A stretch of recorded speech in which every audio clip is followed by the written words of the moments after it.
Samantala, mahigpit na ang seguridad na ipinatutupad sa PITX kasabay ng inaasahang pagdagsa ng mga pasaherong uuwi sa kani-kanilang mga probinsya para sa Semana Santa. Nakadeploy sa terminal ang mga miyembro ng PNP, Coast Guard at K9 units upang masigurong ligtas ang mga biyahero. Aprobado naman sa mga pasahero na makabubuti ang paghihigpit sa seguridad ng Parañaque Integrated Terminal Exchange o PITX.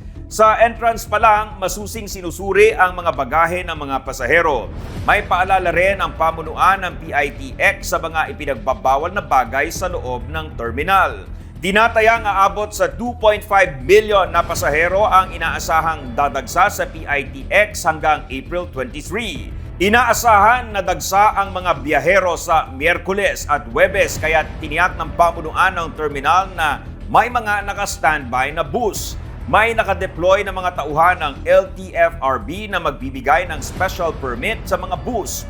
Samantala, personal na ininspeksyon ni Transportation Secretary Vince Dizon ang iba't ibang pasilidad ng PITX.